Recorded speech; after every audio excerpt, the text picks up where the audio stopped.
Kami mengucap syukur Bapa buat kesempatan yang Kau berikan. Kalau kami masih diberikan kesempatan untuk ibadah sekalipun lewat Zoom online, tetapi kami percaya kehadiran-Mu tidak dibatasi dengan ruang, jarak, dan waktu. Kami percaya Tuhan, Kau hadir di tengah-tengah ibadah kami malam hari ini. Bapa, Roh Kudus celikan mata hati kami sehingga kami boleh Tuhan memahami kebenaran firman-Mu. Hanya firman yang kami pahami yang bisa kami praktekkan, dan kami rindu Tuhan, kami bukan hanya jadi pendengar, tapi menjadi pelaku firman-Mu. Urapi hamba-Mu, urapi setiap kami Tuhan, sehingga apa yang kami boleh Tuhan sama-sama dengar itu boleh menjadi iman yang bertumbuh dalam kehidupan kami. Dan beliarlah benih kebenaran firman-Mu jatuh di tanah hati yang subur, sehingga setiap kami malam ini boleh berbuah berkali lipat ganda. Urapi kami semua Tuhan, dan kami mau siapkan hati kami untuk menerima kebenaran firman-Mu. Hanya di dalam nama Tuhan Yesus Kristus, mari kita semua yang percaya sama-sama katakan, amin. Oke, shalom semuanya, yang semangat kasih reaction coba, walaupun ada beberapa yang ditutup, ya, wah dahsyat ya, saya kasih reaction hati untuk Bapak Ibu semua, ya, kita satu keluarga di dalam kasih Tuhan. Terima kasih buat kesempatannya, saya boleh diberikan kesempatan untuk sharing kebenaran firman Tuhan, yang saya berikan tema malam hari ini, keputusan Anda atau keadaan Anda. Ya, mana yang lebih penting? Ya, saya tanya dulu deh, satu, dua orang ya. Kalau menurut Ibu Nini, Bu, Ibu Nini, Ibu Sam dan Ibu Nini nih ya. Halo Bu Nini, shalom. Ya, bisa dibuka Bu mute-nya. Keputusan Anda atau keadaan Anda, mana yang lebih penting Bu? Ya, sukacita dulu baru sembuh, atau sembuh dulu baru bersukacita Bu?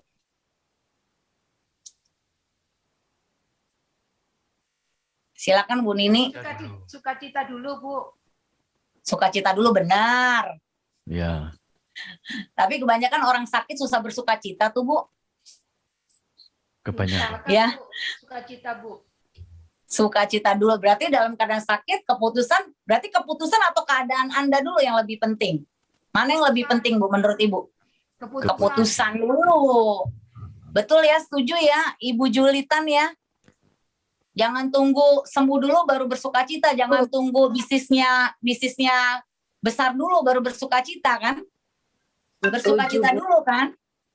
Iya betul ya. Jadi setuju ya di awal dari tema kita malam ini, bahwa keputusan itu lebih penting daripada keadaan kita ya.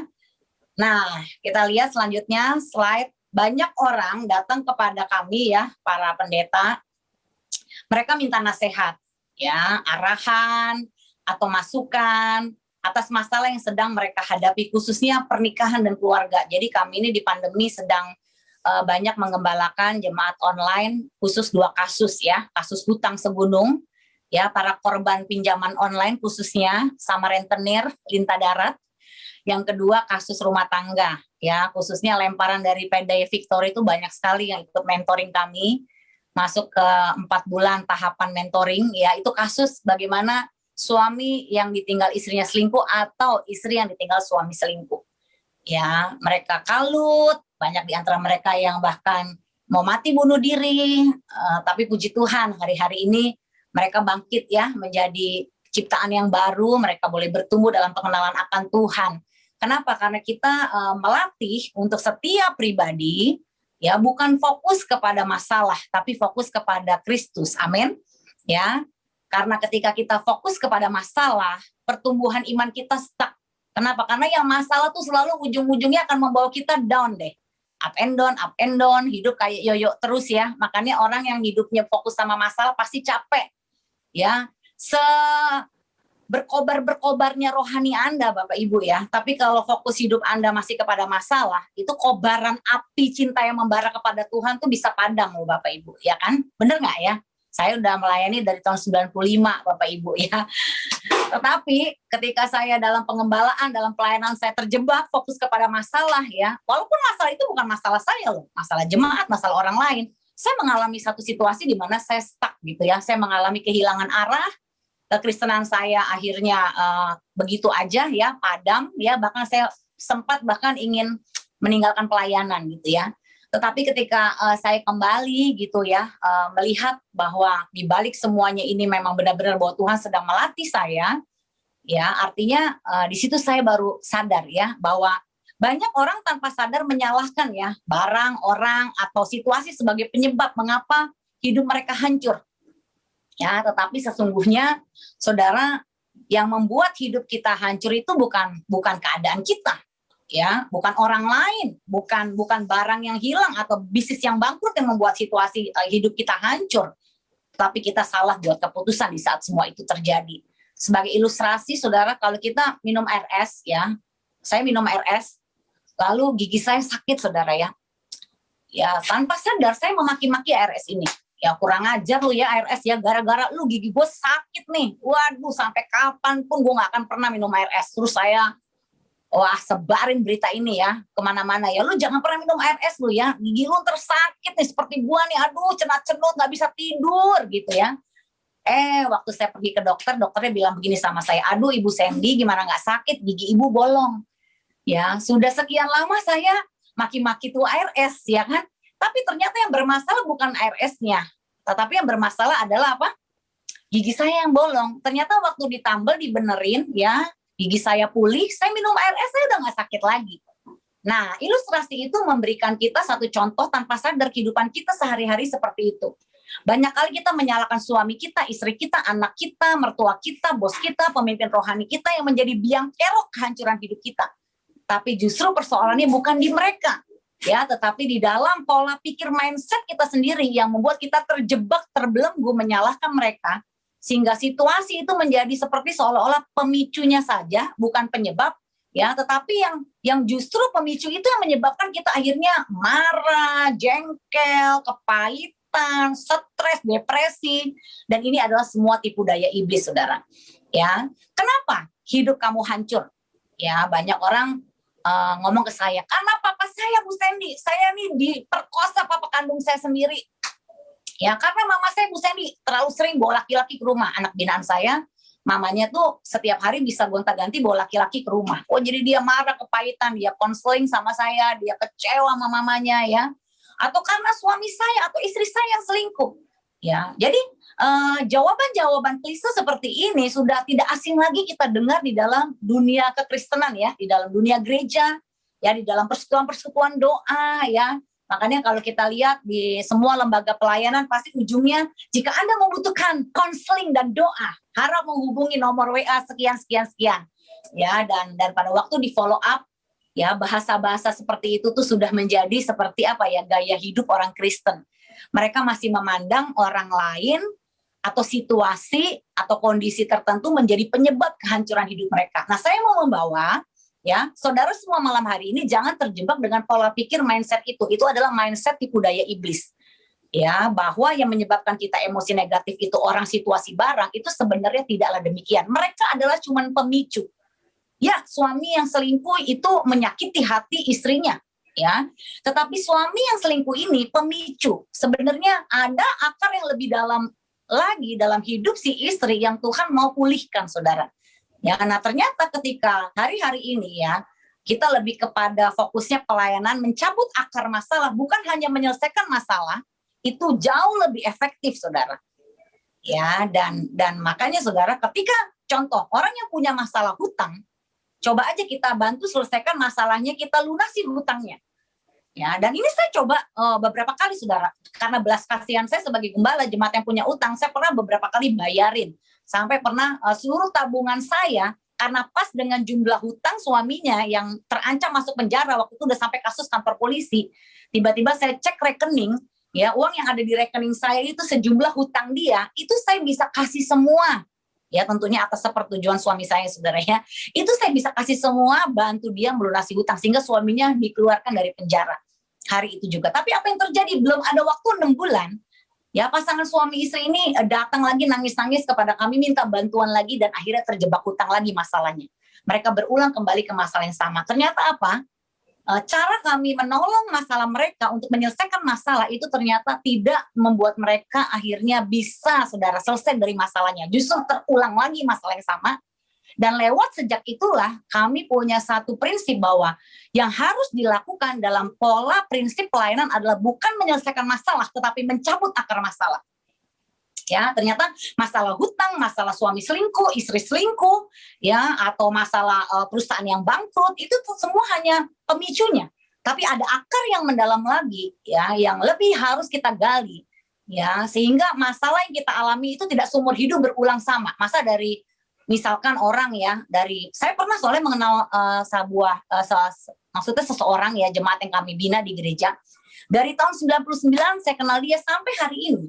Itu persoalan selalu berulang lagi. Ya. Ngutang sana, ngutang sini, ya. Udah ngutang nggak dibayar, ya. Uang kontrakan minjem, bahkan minta sampai pulsa listrik pun minta diisiin, sampai sekarang yang lebih fatal. Ya, 2 minggu lalu kejadian dia WA salah satu leader kami. Dia minta tolong isiin kuota 10.000, saudara. 10.000, saya bukan mengecilkan uang 10.000 ya. Tetapi ini bukan berarti apa ya. Artinya saya melihat, oh dari tahun 99 sampai hari ini ternyata apa yang kita lakukan ya sebagai pastori pengembalaan di sebuah gereja itu tidak bisa membuat dia berubah mindset, saudara.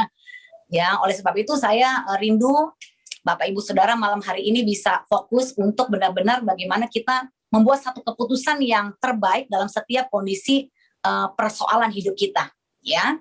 Nah, saya tidak bermaksud meremehkan atau mengecilkan saudara keadaan masalah yang Bapak Ibu sedang alami hari ini, ya. Jadi taruhlah ada orang bilang gini, pastor masalah saya berat, oke, ya. Namun ini kebenarannya yang Tuhan mau kita semua mengerti ya, saudara, bahwa kita baca sama-sama, saudara. Yuk, dengan suara yang keras. Yang terpenting dalam hidup ini bukan apa yang terjadi, tetapi keputusan apa yang kita ambil ketika semua itu terjadi. Ya, tolong ya saudara dicamkan baik-baik. Ini saya minta tolong Ibu Retno bisa tolong Bu diulang tadi statementnya, nanti admin tolong bisa ditayangkan. Ibu Retno, setelah ini Ibu Susan ya, habis itu Ibu Chen. Saya mau 3 kali statement ini diulang oleh ibu-ibu ini ya, Ibu Retno, Ibu Susan, Ibu Chen. Silakan Ibu Retno, statement tadi yang terpenting dalam hidup ini, 1, 2, 3. Yang terpenting dalam hidup ini bukan apa yang terjadi, tetapi keputusan apa yang kita ambil ketika semua itu terjadi. Amin, mantap Bu. Ibu Susan. Yang terpenting dalam hidup ini bukan apa yang terjadi, tetapi keputusan apa yang kita ambil ketika semua itu terjadi. Mantap Bu Susan. Ya, Ibu Chen. Yang terpenting dalam hidup ini bukan apa yang terjadi, tetapi keputusan apa yang kita ambil ketika semua itu terjadi. Amin.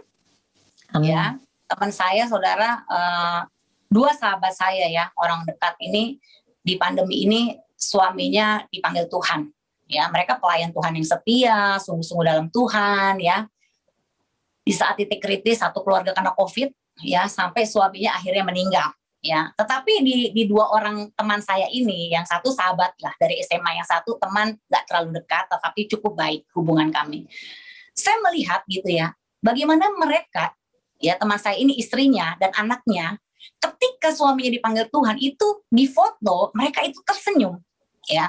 Kalau orang lain kan sedih ya, sampai ada yang kecewa sama Tuhan ya, sampai saya pernah melayani satu grup komunitas di mana para istri yang suaminya meninggal karena COVID itu sampai dokter Yosi psikolog minta tolong kita ya kuatkanlah ya, hibur, bangun iman mereka.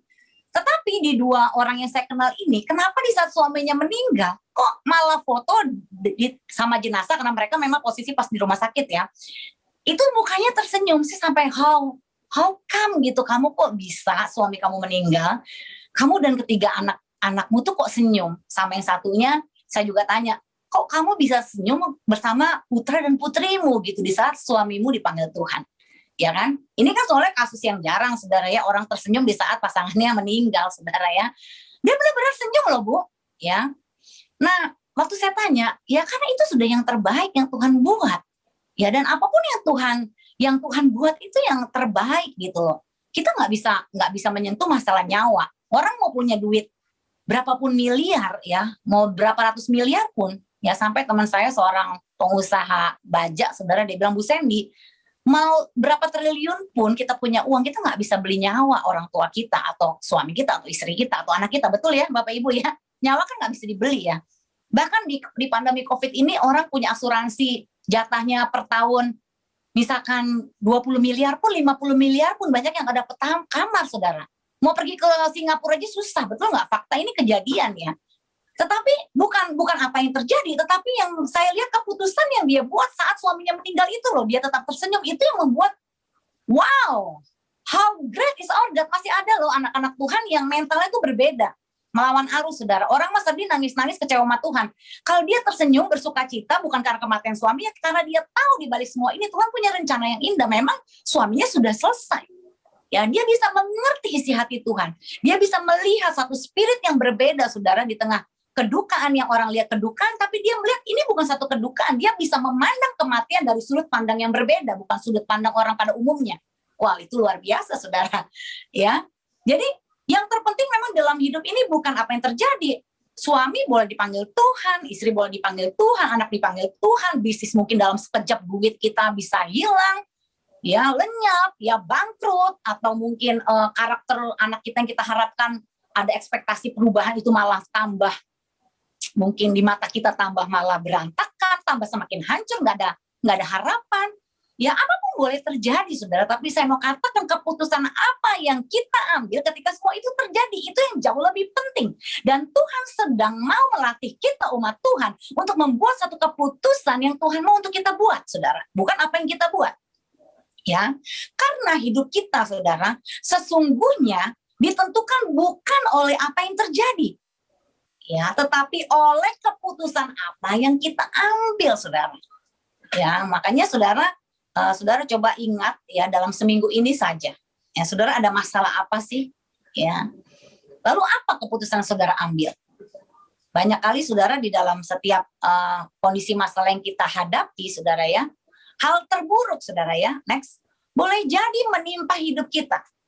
Ya, namun itu tidak akan pernah menghancurkan hidup kita jika kita membuat keputusan yang benar dan berkenan kepada Tuhan. Katakan amin, saudara. Ya. Coba saudara pikir-pikir ya, hal terburuk apa yang pernah saudara alami, yang ada di titik terendah mungkin hidup saudara, menurut saudara tuh udah nggak ada harapan, udah nggak ada arah, ya udah nggak ada, pokoknya semua mungkin kanan kiri depan belakang udah bilang mati loh, ya kayak Daud pernah ngalamin tuh. Waktu dikejar Absalom, anaknya sendiri, dia mau dibunuh. Waduh, mati lo, habis lo, ya kan? Tapi Daud boleh menerobos dan melewati semua itu. Karena Daud ya membuat keputusan yang benar dan yang berkenan kepada Tuhan. Ya, dan saya yakin saudara, kalau Bapak Ibu saudara semua dan kita semua boleh ada sampai hari ini, saya percaya karena Bapak Ibu melewati sebuah proses, Bapak Ibu buat keputusan yang benar dan berkenan kepada Tuhan. Ya, nah ini harus dipertahankan mentalitas seperti ini, saudara ya. Bukan yang terburuk boleh terjadi dalam hidup kita. Ya, bahkan dunia boleh berkata mati lu, tetapi saudara, hidup saudara dan saya tidak akan pernah hancur ketika kita buat keputusan yang benar. Oleh sebab itu, saudara, stop menyalahkan. Ya, yang pertama, ya, katakan stop menyalahkan. Ya, yang kedua, stop mengeluh. Ya. Coba di batin saudara tuh masih ada keluh kesah nggak sih? Masih ada persungutan nggak sih? Memang di mulut mungkin enggak ya, tapi di hati, kenapa ya Tuhan kok begini terus ya? Saudara merasa sebagai orang seperti orang yang terkutuk, ya, orang yang paling jelek, paling buruk, ya udah paling gagal. Ya, dan saudara harus stop belajar, stop mengasihi diri, saudara, mengasihani diri. Merasa diri paling malang sendiri, ya, karena semua itu tidak akan membuat hidup Anda keluar sebagai pemenang. Selama Anda masih menyalahkan, mengeluh, mengasihi diri sendiri, ya merasa paling malang sendiri, ini penyakit yang paling berbahaya itu bukan COVID, saudara ya, bukan kanker, bukan gagal ginjal, ya, bukan jantung, saudara, tapi penyakit self pity, mengasihani diri sendiri. Anda nggak akan bisa keluar sebagai pemenang, ya, karena keputusan Anda keputusan yang salah, keputusan yang membuat Anda berjalan semakin turun, bukan semakin naik, ya. Yang membedakan, saudara, seorang pemenang dengan pecundang bukanlah apa yang terjadi. Karena seorang pemenang dan pecundang sama-sama pernah gagal, sama-sama pernah buat kesalahan. Ya. Jadi, pecundang dan pemenang mereka pernah buat salah, mereka pernah gagal. Tetapi yang membedakan pecundang dan pemenang adalah keputusan yang mereka ambil. Pemenang melihat sebuah kegagalan adalah sebagai apa saudara? Bagian dari kesuksesan. Tapi pecundang melihat kegagalan adalah akhir dari segalanya. Makanya dia nggak bisa maju saudara hidupnya. Ya, Amsal 24 ayat 16. Mari kita baca sama-sama. Sebab 7 kali orang benar jatuh, namun ia bangun kembali. Tetapi orang fasik akan roboh dalam bencana. Jadi saudara, kalau kita baca ayat ini, yang menjadi masalah bukan berapa kali Anda jatuh. Ayo katakan sama-sama, yang menjadi masalah bukan berapa kali saya jatuh. Namun keputusan apa yang saya ambil ketika saya jatuh. Itulah yang menentukan. Siapa di sini Bapak Ibu nggak pernah jatuh sebagai anak Tuhan? Ya, jatuh sama hidup dalam dosa beda ya. Bedakan jatuh dalam dosa dengan hidup dalam dosa. Ya, kalau hidup dalam dosa, ya Anda masih menikmati dosa itu. Tapi kalau jatuh dalam dosa, Anda sadar, aduh saya gagal hari ini, saya berkata bohong. Ya, saya minta maaf dan saya perbaiki. Ya, aduh tadi saya berpikir jahat nih menghakimi orang itu. Tuhan, sucikan kuduskan pikiranku Tuhan. Biar aku punya hati, rendah hati Tuhan. Aku boleh menerima kesalahan orang lain. Ya, itu beda. Tapi kalau hidup dalam dosa, saudara, dia udah tahu berzina itu dosa, ya berbohong itu dosa, saudara gosip itu dosa, tapi dia terus lakukan terus. Nah itu beda. Ya, jatuh dengan hidup dalam dosa. Kita bisa jatuh berkali-kali, saudara. Ya, tetapi yang terpenting waktu kita jatuh, apa yang kita ambil? Ya, pemenang memutuskan untuk bangkit kembali, itulah yang membedakannya. Tidak peduli berapa kali Anda jatuh. Selama Anda bangkit 1 kali lebih banyak dari kejatuhan Anda adalah pemenang. Yuk, baca sama-sama semuanya dengan suara keras, 2, 3. Pemenang memutuskan untuk bangkit kembali. Itulah yang membedakan. Tidak peduli berapa kali saya jatuh. Selama saya bangkit 1 kali lebih banyak dari kejatuhan saya adalah pemenang. Ya, bagaimana ketika Anda jatuh? Bagaimana respon Anda? Kalau Anda kembali menyalahkan suami Anda, menyalahkan istri Anda, ini gara-gara kamu hidup saya hancur. Saudara tidak akan jadi pemenang. Ya, sampai akhir hidup kita, bahkan kita nggak akan bisa mengalami penggenapan janji Tuhan, saudara. Selama sikap kita kembali menyalahkan, kembali mengeluh, berkeluh kesah. Ya, saya konseling seorang istri ya. Setiap ketemu dia nih, ya, udah 10 tahun kenal dia, selalu komplain tentang suaminya. Ya, aduh suami saya Bu Sandy orangnya mah nggak pengertian, kasar segala macem. Udah dinasehati, udah dengar khotbah, ketemu gitu lagi, aduh belum ada perubahan dia mah. Ya. Saya udah kasih tahu yang dibentuk Tuhan tuh kamu, bukan suami kamu. Tuhan mau kamu yang berubah dulu. Tuhan mau kamu dipulihkan dulu. Nanti ketika kamu berubah, perubahan kamu tuh akan mentransformasi keluargamu. Tapi tetap aja komplain lagi. Akhirnya saya kesel, saya bilang, Ibu diem ya. Ibu dengar nasihat saya. Selama mulut Ibu masih berkeluh kesah, ya terus menjelek-jelekan suami Ibu, seumur hidup Ibu gak akan mengalami kebahagiaan dalam hidup Ibu. Ya, Amsal 18 berkata apa? Hidup dan mati dikuasai lidahmu. Siapa suka menggemakannya, ia akan makan buahnya. Kalau hari ini suamimu tidak pernah berubah, suamimu keras hati, suamimu malas, tidak berpengertian, itu akibat yang kau tabur sekian tahun. Karena saya mengenal Anda sudah 10 tahun dan sampai hari ini, mulut Anda pun selalu berkata-kata yang jelek tentang suami Anda. Tidak heran. Ya, image yang Anda bangun kepada suamimu, itu yang membentuk ya karakter dia, saudara. Tapi saya lihat seorang ibu, ya contoh mama saya sendiri, papa saya buruk, jelek perilakunya, ya tidak menjadi teladan, tidak bertanggung jawab sebagai seorang suami, ya tidak menjadi imam, tidak menjadi nabi, tidak menjadi raja. Tapi ya mulut mama saya itu tidak pernah menjelek-jelekan papa saya. Saya tahu kejelekan papa saya bukan dari mulut mama saya, tapi karena saya besar, akhirnya saya tahu sendiri waktu SMP kelas 3. Sampai saya diajak ke rumah perempuan itu, pelakor itu seorang janda dan punya 2 anak perempuan. Ya disitulah saya tahu bahwa selama ini papa saya membohongi saya. Ternyata dia tinggal dengan seorang wanita. Ya ternyata dia juga lebih sayang anak janda itu dibanding saya, anak kandungnya sendiri yang cuma wanita satu-satunya. Ya di situ saya terjebak dengan respon keputusan yang salah, saudara. Saya memaki perempuan itu, saya di hati mendendam kepada papa saya sampai bilang seumur hidup saya akan benci kamu papa yang jahat, kamu tidak mengasihi anak kamu sendiri. Saya hancur gara-gara kamu, saya mengalami pelecehan seksual berkali-kali gara-gara kamu, bapak yang gak bertanggung jawab. Ya, aduh saya pokoknya caci maki ya. Memang saya tidak keluarkan di mulut saudara hari itu, tapi di batin saya marah sekali, saya kecewa sekali saudara. Dan akhirnya apa yang terjadi saudara, itu kejadian 3 SMP saudara. Pada waktu saya kelas 2 SMA, saudara tahu, aduh saya hancur saudara. Saya pacaran dengan seorang pria 13 tahun lebih tua, ya, dan ternyata statusnya masih menjadi suami orang. Akhirnya apa yang saya caci maki ke perempuan itu saudara, ke pelakor yang waktu itu hubungan dengan papa saya menjadi wanita yang seperti itu. Ya, kenapa? Karena saya salah buat keputusan, saya menjudge dia, saya berkata-kata yang kasar dalam batin saya, mencemooh dia. Dan akhirnya saudara, saya sendiri pun ya pada saat diuji hal yang sama, ya saya juga jatuh sama seperti dia. Ya, oleh sebab itu saudara, bertahun-tahun hidup saya tidak pernah bangkit sebagai pemenang. Kenapa? Karena saya terbelenggu dengan tipu daya iblis, kembali menyalahkan, kembali mengasihani diri, kembali menuntut, kembali mengeluh. Ya, dan selama saya mengeluh, menggerutu, saya makin hancur saudara. Tapi untung saya punya contoh figur seorang ibu yang mulutnya ini, perilakunya saudara, pola pikirnya, mindsetnya tuh berubah, tidak sama seperti dunia. Terbukti ketika papa saya mau kembali, karena itu udah momen di mana papa saya bangkrut, dan akhirnya wanita itu ditemukan juga ketahuan dia masih selingkuh sana selingkuh sini.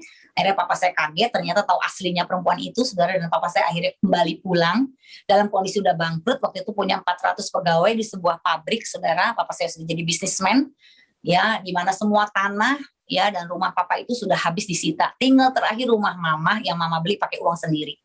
Saya sudah bilang bersama adik-adik, mama cepet cerai. Kalau mama tidak cerai, ya, mama tidak ambil keputusan cerai, aset kita yang tinggal satu-satunya, ya, waktu itu rumah kita cukup besar saudara, tanah 300 meter di sebuah real estate, ya.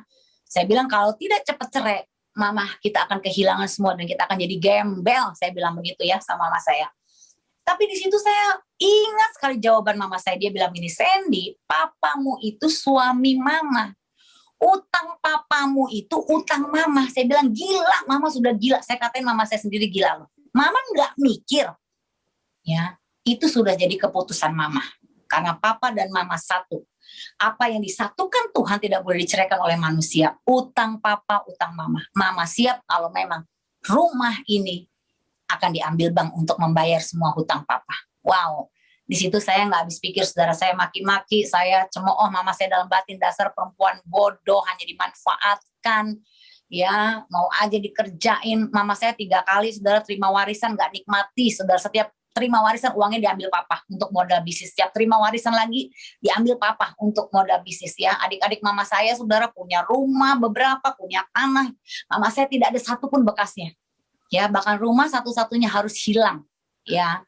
Jadi di situ saya melihat saudara, keputusan mama saya buat saya keputusan yang bodoh, ya, keputusan yang sangat-sangat tidak bijaksana, ya. Kenapa? Karena orang salah itu menurut saya harus ada prinsip di disiplin, harus ada prinsip di mana kita mengambil sikap, ya. Tetapi hari ini saya baru boleh mengerti dan saya menikmati buah dari keputusan yang mama saya ambil pada saat itu saudara, tahun 89. Ya, ternyata keputusan yang mama saya buat yang bodoh di mata saya itu justru memulihkan kami keempat anaknya, kakak beradik, yang membuat kami saat ini memiliki satu, ya, sebuah memori yang sangat kuat di alam imajinasi kami bahwa orang benar yang hidupnya takut akan Tuhan, yang melakukan perintah Tuhan, ketetapan Tuhan, sekalipun dianggap orang dunia itu bodoh, justru itu yang dipakai Tuhan untuk mempermalukan banyak orang-orang yang bijaksana, saudara. Dan akhirnya lewat keputusan, kerelaan hatinya untuk mengasihi papa saya tanpa syarat, justru itu yang menjadi, ya saudara, terobosan awal di mana akhirnya hubungan papa mama saya boleh dipulihkan, saudara. Dan itu berdampak kepada kita anak-anaknya. Ya, oleh sebab itu saudara, kita baca selanjutnya ya. Keputusan itu saudara menghasilkan kekuatan. Ya. Ayo baca dengan keras saudara. Keputusan menghasilkan kekuatan. Jangan tunggu kuat baru buat keputusan. Karena Anda tidak akan pernah kuat sampai Anda buat keputusan. Ya, saat mama saya buat keputusan untuk menerima papa saya, sekalipun papa saya jahat, buruk kelakuannya, ya suami nggak peduli istri, nggak peduli anak, meninggalkan 13 tahun, ya saudara, untuk ketemu beliau aja rasanya susah sekali, namanya papa sendiri setahun sekali belum tentu kita ketemu. Tetapi keputusan yang mama buat saat itu, ya justru menghasilkan kekuatan buat hidup mama saya, saudara. Padahal waktu buat keputusan untuk menerima dia, dengan resiko harus kehilangan rumah, dengan resiko harus kehilangan anak-anaknya, karena anak-anaknya kehilangan respect lagi sama mama waktu itu, ya. Kami, adik kakak, melihat mama kami bodoh, ya, tidak membela kami, tapi membela papa kami, ya. Jadi mama saya dilema, ya, kalau kamu pilih papa, kamu kehilangan kami, kamu artinya tidak mengasihi kami, kamu buat kami semua jadi gelandangan. Dan benar, kami saudara tinggal di rumah kontrakan yang sangat kecil, saudara. Adik saya saja untuk bayar SPP itu harus pecahin celengan receh-receh, saudara, saat itu. Ya, dan untuk kehidupan makan aja sangat sulit. Walaupun di saat itu posisi saya sudah tidak merasakan kesulitan itu, karena saya sedang bangun hubungan dekat dengan pria itu, saudara, yang sebagai sudah statusnya tadi suami orang, ya. Saya jadi di saat papa saya bangkrut, saya menerima supply kehidupan dari pria itu.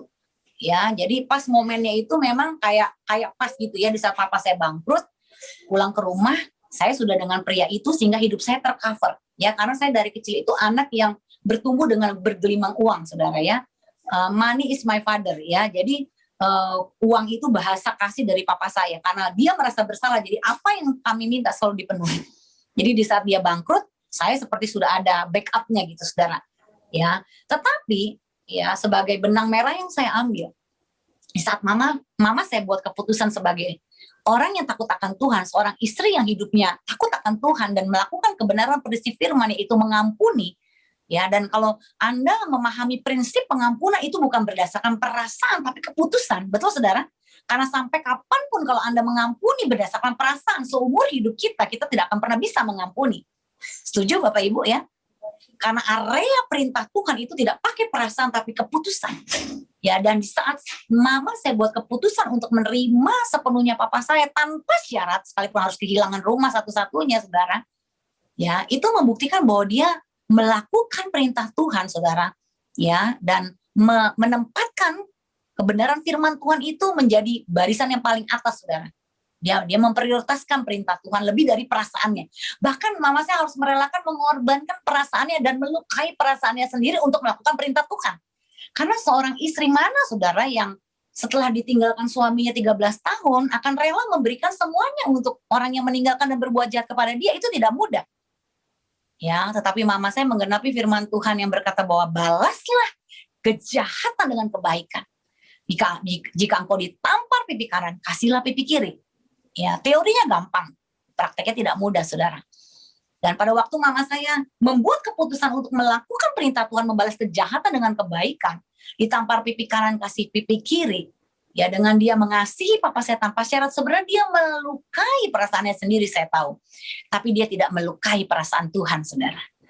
Ya, makanya, saudara, area keputusan ini tidak ada hubungannya dengan perasaan.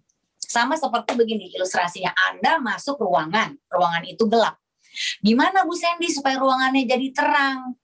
Ya tekan aja tuh tombol lampu. Ya, banyak orang konseling, gimana sih Bu Sandy saya bisa benar-benar tulus ikhlas mengampuni? Ya, Ibu masuk ruangan gelap, Ibu mau ruangan itu jadi terang. Apa yang Ibu lakukan? Ya tekan aja tombol lampunya supaya yang gelap jadi terang, benar nggak Bu? Ya kan? Tapi untuk orang menekan tombolnya itu, kenapa harus ikutin perasaan? Tapi perasaan saya nggak enak Bu Sandy untuk tekan tombol lampunya, kayak nggak mood gitu, kayaknya udah merinding duluan nih, soalnya ruangannya kegelapan. Ya kalau Anda ikutin perasaan merinding-merinding, ya nggak ada feel-nya nih saya untuk mengampuni, ya mau sampai kapan Anda bisa mengampuni? Saya pun kalau misalkan saya tunggu feel-nya dapat untuk bisa mengampuni papa saya, sampai hari ini saya tidak punya kehidupan seperti hari ini. Ya.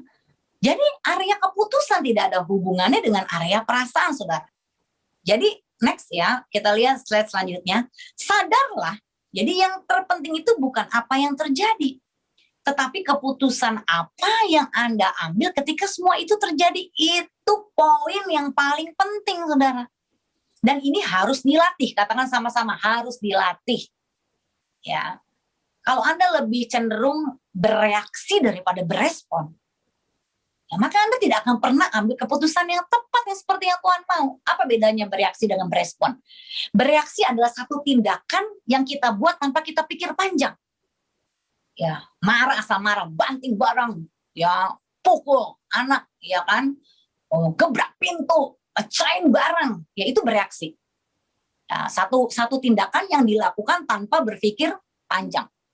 Ya, tapi kita harus next level kalau mau buat keputusan. Kita harus belajar berespon. Apa bedanya? Berespon itu adalah satu tindakan yang kita buat ya dengan satu pikiran yang panjang. Kalau saya lakukan ini, efeknya apa? Karena dalam hidup kita pasti ada efek domino, pasti ada efek perambat. Setuju tidak Bapak Ibu? Kita lakukan satu keputusan, itu rentetannya bisa 100 masalah, saudara. Tanpa kita sadari, tapi seringkali kita buat keputusan di saat kita sedang emosi, di saat kita sedang marah, akhirnya efek perambat kita harus pikul bebannya. Contoh, orang salah ngomong aja, ya, kayak contoh nih kasus tante saya, ngatain sepupu saya dari kecil, anak setan, susah diatur. Satu titik, saudara, anaknya narkoba. Waktu anaknya narkoba, ya saudara, sampai menikah narkoba, suami istri masuk penjara, akhirnya sepupu saya yang istrinya ini keluar duluan, suaminya masih di penjara, akhirnya mamanya minta tolong direhab di rumah saya, saudara. Saya baru menikah tuh, saya ingat, saudara ya, sekitar tahun 2000-an, saudara ya, ditaruh di rumah saya. Nah akhirnya apa yang terjadi, waktu dia sedang sakau, dia itu benar-benar mukanya kayak setan, saudara, itu matanya menonjol keluar, saudara, lidahnya panjang ya. Gue jadi seperti ini emang benar apa yang dibilang nyokap gue emang setan karena emak gue setan, saudara. Keluar semua lah maki-makian mamanya yang dari kecil dia dengar. Ya, tabiat setan itu masuk ke dalam kepribadian dia, saudara ya. Dan itu sangat-sangat mengerikan, saudara.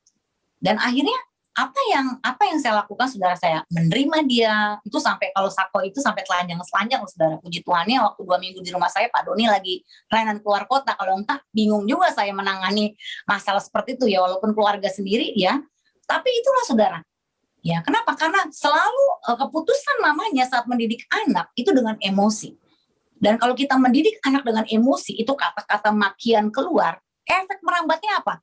Apa yang diucapkan mamanya satu kata itu, anak setan, saudara, efek merambatnya anak ini jadi, waduh, jatuh ke pelukan puluhan laki-laki, saudara. Bahkan udah nggak tahu malu, mau satpam dia tidur, ya mau supir angkot dia tidur. Jadi udah parah, udah nggak bisa pakai akal pikiran, saudara ya. Siapa yang ditemui di tengah jalan baru kenal bisa langsung tidur, saudara. Sampai dia misalkan datang berkunjung ke sebuah kantor, dia baru kenal pegawainya, ya saudara, dia tidur. Ya, bahkan dia pernah menggugurkan kandungannya, saudara, di sebuah office sampai berpendarahan, saudara, sampai bikin malu lah. Ya, ini benar-benar karena produk dari hasil cetakan seorang ibu yang selalu akhirnya buat keputusan untuk berbicara kasar, mengutuki, saudara, di saat dia emosi. Ya, efek merambatnya panjang, saudara. Lihat, saudara ya. Jadi hari ini, mari ya kita belajar berespon, bukan bereaksi. Orang yang berespon, dia tahu buat keputusan yang terbaik. Kenapa? Sebelum dia melakukan sesuatu, dia berpikir panjang. Dia tahu, kalau saya lakukan ini, apa akibatnya? Apakah dengan saya berkata, yang saya katakan, itu membangun orang lain atau menjatuhkan? Itu dia berespon namanya. Ya, makanya kalau orang sudah dewasa levelnya, saudara, dia akan berespon. Dia akan berpikir sebelum bertindak. Ya, dia akan bisa selah, menenangkan hatinya, meminta hikmat Roh Kudus untuk dia bisa melakukan yang tepat seperti apa yang Tuhan mau. Sehingga tidak lagi diikuti oleh perasaannya, tapi oleh kebenaran firman Tuhan. Ya, jadi keputusan apa yang Anda ambil sekarang, saudara, ketika Anda jatuh dalam dosa? Ya, ketika hati Anda disakiti, ya, ketika Anda ditegur atau dinasihati. Ya, banyak orang ketika jatuh dalam dosa, ya udahlah, emang dari sononya, Bu, saya udah kayak begini, saya memang udah gak bakal bisa lepas lah dari rokok, ya kan? Rokok ini sudah nyawa saya udah berusaha kok, bukannya saya nggak mau. Tapi balik lagi, saya bukan mempersoalkan rokoknya ya, saudara ya. Tetapi di sini kita lihat ya dari kisah saudara Adam dan Hawa. Ya, ketika jatuh dalam dosa, Tuhan tanya, Adam, apakah engkau sudah makan buah pengetahuan yang baik dan yang jahat itu? Ya, harusnya dia tinggal jawab, ya Tuhan, saya sudah makan. Ya, saya berdosa, saya melanggar perintah-Mu, Tuhan, ampuni saya. Tapi waktu itu Adam, ya menyalahkan Hawa, Hawa menyalahkan ular. Dia menyembunyikan pelanggarannya. Ya, oleh sebab itu saudara, ketika Anda jatuh dalam dosa, apa respon Anda? Kalau Anda menyembunyikan, kita baca di Amsal 28 ya, ayat 13 sampai 14, siapa menyembunyikan pelanggarannya tidak akan beruntung. Tidak akan beruntung, mau saudara ngoyo pagi siang malam kerja, banting tulang, peras keringat, Anda nggak akan beruntung. Kenapa? Karena keputusan Anda salah, menyembunyikan pelanggaran. Tetapi siapa mengakuinya dan meninggalkannya? Jadi keputusan yang ngaku rendah hati, bukan hanya ngaku, tapi meninggalkan akan disayangi. Berbahagialah orang yang senantiasa takut akan Tuhan, tetapi orang yang mengeraskan hatinya akan jatuh ke dalam malapetaka. Ini hukum Tuhan, saudara. Ya, Tuhan tidak pandang bulu, mau siapapun dia. Kalau hidup kita masih menyembunyikan pelanggaran, kita masih menyimpan dosa, maka hidup kita tidak akan beruntung. Ya, dan orang yang mengeraskan hatinya akan jatuh ke dalam malapetaka. Itu bukan karena Tuhan jahat, itu bukan karena Tuhan tidak sayang kita. Tapi ini satu prinsip hukum. Oleh sebab itu, saudara, pikiran berdosa, saudara ya, itu dimulai dari pikiran yang seperti ini. Ah, tidak apa-apa, ya. Ah, tidak akan ada yang tahu. Hanya sekali-sekali, nggak apa-apa kok, kamu nggak akan mati, kan cuma sekali. Ya, cermati saudara, pikiran ini apakah masih ada dalam mindset dan cara berpikir Anda? Kalau Anda masih punya pikiran tidak apa-apa, tidak ada yang tahu, Anda bisa nyaman menyembunyikan dosa, ya, Anda tidak mau punya sikap rendah hati untuk mengakuinya, nggak heran, saudara. Ya, hidup Anda juga tidak akan mengalami satu terobosan rohani, Anda akan mengalami satu padam rohani, saudara ya. Markus 4 ayat 22, baca ya dengan suara keras ya, ini menjadi warning untuk setiap kita. Sebab tidak ada sesuatu yang tersembunyi yang tidak akan dinyatakan. Dan tidak ada sesuatu yang rahasia yang tidak akan tersingkap. Jadi apapun yang Anda sembunyikan, apapun yang menjadi rahasia hidup Anda, privasi hidupmu akan disingkapkan. Ya, dan saya tahu saudara, dan saya percaya lewat pandemi ini Tuhan sedang memurnikan kita gerejanya.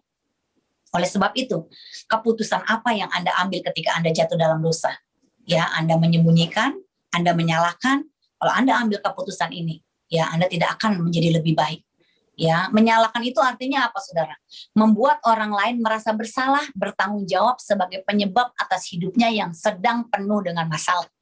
Ya, jadi kalau Anda sebenarnya menyalahkan, Anda membuat orang lain juga merasa bersalah dan bertanggung jawab sebagai penyebab atas hidupnya yang sedang penuh dengan masalah. Sebenarnya yang bermasalah Anda. Ya, hidup saya rusak, hancur, menderita, semua itu gara-gara kamu. Ya, makanya Amsal 29 ayat 1 berkata bahwa siapa bersih tegang leher, walaupun telah mendapat teguran, akan sekonyong-konyong diremukan tanpa dapat dipulihkan lagi. Ya, Tuhan rindu memulihkan hidup Anda. Tapi bagaimana keputusan Anda? Ya, keputusan apa yang Anda ambil ketika Anda jatuh dalam dosa? Menyembunyikan, menyalahkan, atau Anda mau mengakuinya? Ya, next. Tidak mengakui dosa, ya, saudara, dosa bukan masalah. Ya, dosa itu bukan masalah besar atau kecil, namun respon hati kita pada Tuhan. Ya, jadi dosa itu bukan masalah besar atau kecil. Seringkali, orang mengukur, kalau berzina dosa besar, kalau bohong itu dosa kecil. Di hadapan Tuhan tidak ada dosa besar, dosa kecil. Ya, tapi buat Tuhan adalah respon hati kita. Apakah kita mau mengakuinya, saudara? Ya, tidak mengakui dosa, saudara ya, seperti dosa Raja Daud dan Raja Saul. Ya, menurut saudara mana yang lebih besar, Daud sama Saul, saudara ya? Itu lebih besar Daud, saudara, kalau secara ukurannya. Dia udah berzina, buat konspirasi, ya, sampai terjadilah, saudara, suami Betseba ini, Uria, saudara, terbunuh. Ya, kalau dosa Raja Saul itu kan cuma dia memulai satu persembahan mezbah, di mana pada waktu itu Samuel belum datang. Ya, tetapi apa yang terjadi? Lalu berkatalah Daud di 2 Samuel 12 ayat 13, ya, ini lihat sikap Daud. Lalu berkatalah Daud kepada Nathan, aku sudah berdosa kepada Tuhan. Dan Nathan berkata kepada Daud, Tuhan telah menjauhkan dosamu itu, engkau tidak akan mati. Ya, kenapa? Karena Daud punya sikap hati, mau mengakui dan merendahkan hati. Tapi kita lihat ya, sikap dari Saul, saudara. Tetapi kata Samuel, apa yang telah kau perbuat? Jawab Saul, karena aku melihat rakyat itu berserak-serak meninggalkan aku dan engkau tidak datang pada waktu yang telah ditentukan, padahal orang Filistin telah berkumpul di Mikmas. Maka pikirku, nah ini dosa Saul, saudara ya, sebentar lagi orang Filistin akan menyerang aku di Gilgal, padahal aku belum memohonkan belas kasihan Tuhan. Sebab itu aku memberanikan diri, lalu aku mempersembahkan korban bakaran. Ya, Saul mempertahankan bahwa apa yang dia lakukan itu benar, dan akhirnya saudara, pengurapan menjadi raja itu diambil dan dipindahkan ke Daud, saudara. Ya, ini kita penting sekali belajar, saudara. Ya, di saat engkau jatuh dalam dosa, keputusan yang terpenting adalah apakah engkau mau mengakuinya. Keputusan apa yang Anda ambil ketika Anda disakiti, saudara? Apakah Anda membenci, ya, balas menyakiti, ya, atau Anda mengampuni dan memberkati?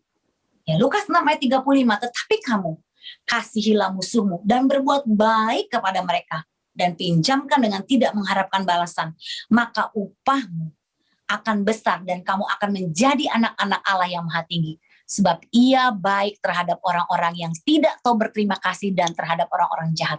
Tuhan aja baik, saudara, ya, terhadap orang-orang yang tidak tahu berterima kasih dan terhadap orang jahat. Kenapa kita tidak bisa mengasihi musuh kita? Keputusan apa yang Anda ambil? Ayub 5 ayat 2 berkata, sesungguhnya orang bodoh dibunuh oleh sakit hatinya, dan orang bebal dimatikan oleh iri hati. Jadi ketika Anda disakiti, keputusan apa yang Anda ambil? Anda membenci atau Anda mengampuni dan memberkati musuh Anda? Yang ketiga, keputusan apa yang Anda ambil ketika Anda ditegur atau dinasehati? Amsal 15 ayat 10, 31, 32, didikan yang keras adalah bagi orang yang meninggalkan jalan yang benar, dan siapa benci kepada teguran akan mati. Orang yang mengarahkan telinga kepada teguran yang membawa kepada kehidupan akan tinggal di tengah-tengah orang bijak. Tapi siapa mengabaikan didikan membuang dirinya sendiri. Tetapi siapa mendengarkan teguran memperoleh akal budi. Amsal 13 ayat 18, kemiskinan dan cemooh menimpa orang yang mengabaikan didikan. Tetapi siapa mengindahkan teguran, ia dihormati, saudara. Apa yang Anda ambil ketika Anda, saudara, mengalami ditegur, dinasihati? Apakah Anda marah? Ya, apakah Anda mengindahkan teguran, nasihat? Anda mengucapkan terima kasih kepada orang yang menegur Anda? Jarang loh hari gini orang berani menegur, saudara.